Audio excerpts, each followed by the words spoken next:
யதார்த்த மானுடத்தை கம்பன் மிகச்சிறப்பாக வெளிப்படுத்துவது இலக்குவன் மூலமே என்கின்ற அணியின் சார்பாக பேச்சாளர் மானா எழிலரசி அவர்கள் பேச வருகிறார்கள். சிறந்த பேச்சாளர், கண்ணதாசனிலே ஆராய்ச்சி செய்து பட்டம் பெற்றவர், கலாநிதி பட்டம் பெற்றவர். இப்பொழுது அவர் தன்னுடைய வாதத்தை இங்கே முன்வைப்பார். உலகத்தில் அவரவர் பேசுகிற மொழி அவரவருக்கு தாய்மொழி. உலகத்தில் அவரவர் பேசுகிற மொழி அவரவருக்கு தாய்மொழி.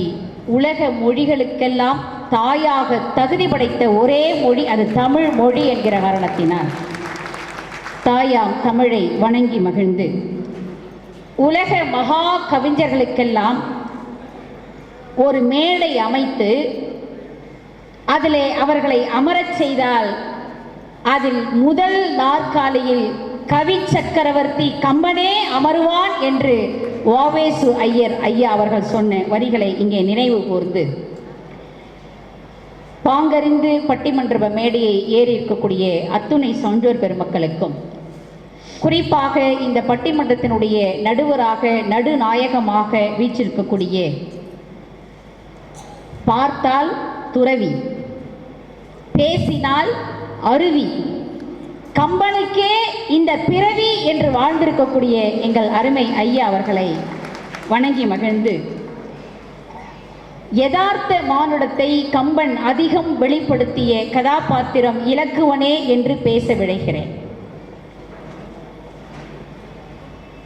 பாரதிதான் சொன்னான், கம்பன் என்றொரு மானுடன் வாழ்ந்ததும் என்று ஒரு வாசகத்தை அவன் எழுதினான்.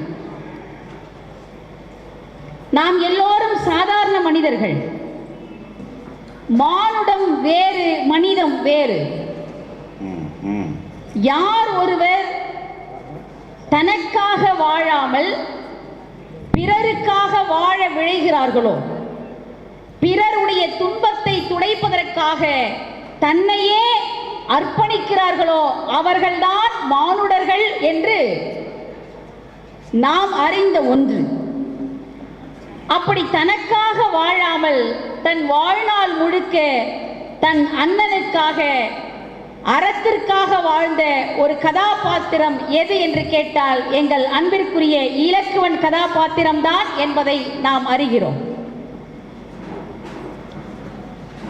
அன்பினுடைய உச்சம் எது என்று வள்ளுவனிடத்திலே கேட்டால் வள்ளுவன் பதில் சொல்லுகிறான், அன்பிலார் எல்லாம் தமக்குரியர், அன்புடையார் என்பும் உரியர் பிறர்க்கு என்று சொல்லுகிறான்.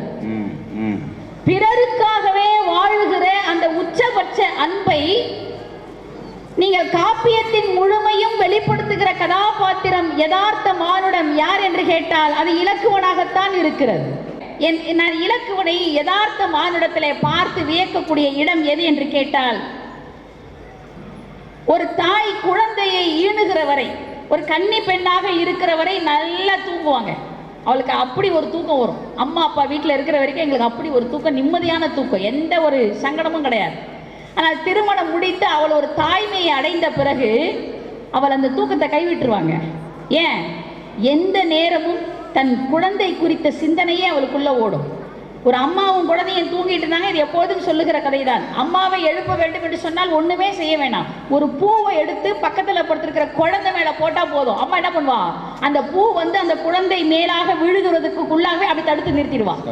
இது ஒரு தாயினுடைய விழிப்பு நிலை. இந்த விழிப்பு நிலையிலே இருந்துதான் இலக்குவன் ராமனை 14 ஆண்டு காலம் கண்ணிமைக்காமல் ஒரு தாயாக இருந்து காத்திருக்கிறான் என்று கம்பன் பதிவு செய்கிறான்.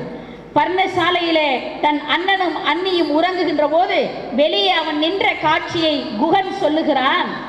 அல்லை ஆண்டு அமைந்த மேனி அழகனும் அவளும் துஞ்ச, வில்லை ஊன்றிய கையோடும் வெய்துயிர் போடும் வீரன், கல்லை ஆண்டு உயர்ந்த தோளோய் கண்கள் நீர் சொரிய கங்குள் எல்லை காண்பளவும் நின்றான் இமைப்பிலன் நயனம் என்றான் என்று பதிவு செய்கிறான். அப்போ ஒரு தாய்மையின் இடத்திலே இருந்து தன் அண்ணனை தன் தெய்வமாக கருதுகிற அவரை நின்று பாதுகாத்திருக்கிறான். ஒரு யதார்த்த மானுடத்தை நாம் அங்கே பார்க்க முடிகிறது. 14 வருஷம் தூங்காம இருக்க முடியுமாங்கிற கேள்வி நீங்க கேட்கவே முடியாது. ஏனென்றால் ஒரு தாய்க்கு ஒரு குழந்தை தான் கண் பாவை. அந்த கண் பாவைக்கு ஒரு பிரச்சனை என்று சொன்னால் அவள் தூங்கி விடவே மாட்டாள். நீங்க அவனுக்கு பக்தனாக, ராமனுக்கு தம்பியாக மட்டுமா நாம் அவனை பார்க்கிறோம் என்று சொன்னால், அவ்வப்போது ஒரு ஆசானாக இருந்து ஆங்காங்கே சில அறிவுரைகளை சொல்லக்கூடிய நிலையிலும் நாம் இலக்குவனை பார்க்கிறோம்.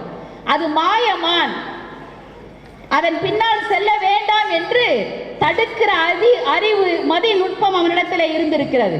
அது மட்டுமல்ல, சுக்ரீவன் தன் அண்ணன் வாலியையே காட்டி கொடுக்கிறானே, அவனை நம்மோடு சேர்த்து கொள்ளலாமா என்கிற ஒரு மிகப்பெரிய ஒரு அறிவார்ந்த மதிநுட்பமான விஷயங்களை அவன் வெளிப்படுத்துகிறான். நான் இதை சொல்லி நிறைவு செய்கிறேன் நடுவர் அவர்களே. அவன் கற்காத கலைகளை கூட ராமனே வியந்து பார்க்கிறான். யமுனை நதியை கடப்பதற்கு மூங்கிலை எடுக்கிறான், வளைந்த மூங்கிலை, மானை கொடியை வைத்து அழகாக ஒரு தெப்பம் செய்து விடுகிறான். அந்த நதியை அவன் கடந்த அந்த அழகை பார்த்து விட்டு ராமன் சொல்லுகிறான், நீயும் நானும் ஒரே குருகுலத்திலே தானே படித்தோம், நீ என் கூடவே தானே இணை பிரியாமல் இருந்தாய், 24x7 என் கூடவே தானே இருந்த, ஆனா இந்த கலைகளை எல்லாம் நீ எங்கு கற்றாய் என்று இலக்குவனை பார்த்து அவன் வியக்கிறான். என்ன காரணம் தெரியுமா? தன் அண்ணனாக, தெய்வமாக, தந்தையாக கருதக்கூடிய ஒரு அன்பு செலுத்தக்கூடிய ஒருவருக்கு பிரச்சனை என்று சொன்னால் நாம் கற்காத கலைகளை கூட நாம் கற்றுவிடுவோம் என்பதற்கு இலக்குவன் ஒரு யதார்த்த மானுடமாக இருந்து காப்பியம் முழுக்க நம்மை வியக்க வைக்கிறான். எல்லா வெற்றிகளுக்கும் அவன் உறுதுணையாக இருக்கிறான்.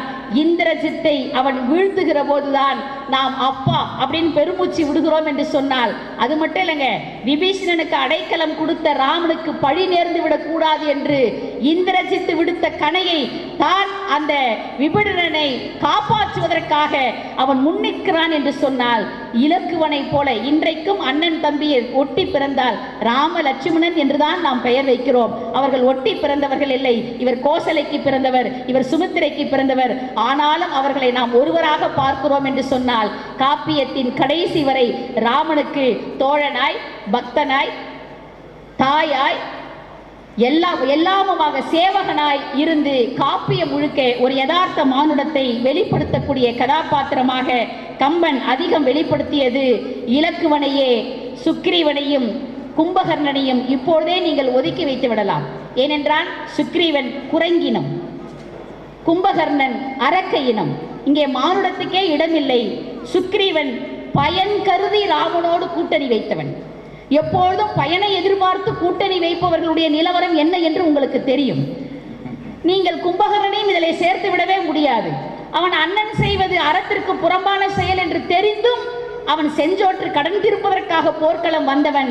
எனவே யதார்த்த மானுடம் என்று சொன்னால் இலக்குவனையே கம்பன் அதிகம் வெளிப்படுத்தியிருக்கிறான் யதார்த்த மானுடத்தில் என்று சொல்லி நல்ல வாய்ப்புக்கு நன்றி பாராட்டி விடைபெறுகிறேன். நன்றி, வணக்கம். பெரியவர்களே, எழிலரசி அவர்கள் மிக அருமையாக பேசினார்கள். பட்டிமண்டபங்களினுடைய தரம் இன்றைக்கு குறைந்து விட்டது என்று சில பேர் விமர்சித்து வருகிறார்கள். அதற்கு பேச்சாளர்கள் மட்டும் காரணமில்லை, சபையோரும் தான் காரணம். ஆழ்ந்த விஷயத்தை பேச்சாளர்கள் பேசுகிற பொழுது அதை கைதட்டி ஆரவாரித்து நீங்கள் ரசிப்பீர்களானால் பேச்சாளர்களும் ஆழ்ந்த விஷயத்தை பேசுவார்கள். அப்படி இல்லாமல் வெறும் விளையாட்டு கதைகளுக்கு தான் கைதட்டுவோம் என்று நீங்கள் எல்லாம் முடிவு செய்துவிட்டால் பேச்சாளர்களும் அதைத்தான் பேசுவார்கள். ஆகவே காரைக்குடி பட்டிமண்டபத்தை ஆரம்பித்து வைத்த காரைக்குடி கம்பன் விழா எப்படி நடக்க வேண்டும் என்பதை நீங்கள் தான் பேச்சாளர்களுக்கு கற்றுத்தர வேண்டும். அதை அழகாக கற்றுத்தருகிறீர்கள் என்று சொல்லி சகோதரியினுடைய பேச்சை நீங்கள் ரசித்து கேட்டதை இட்டு மகிழ்கிறேன். நீருள எனினுள மீனும் நீளமும் என்ற அந்த பாடலுக்கு இந்த மீனும் நீளமும் என்பதை லட்சுமணனுக்கும் சீதைக்குமான உவமைகளாக கொண்டு பல பேர் நயம் சொல்வதை கேட்டிருக்கிறேன். நீருக்கு ராமனை உவமையாக கொண்டு அவர்கள் செய்த அந்த நயப்பான செய்தி இன்றைக்குத்தான் நான் கேட்டேன். முடிவுரையிலே அது பற்றி சந்தர்ப்பம் வந்தால் சொல்வேன்.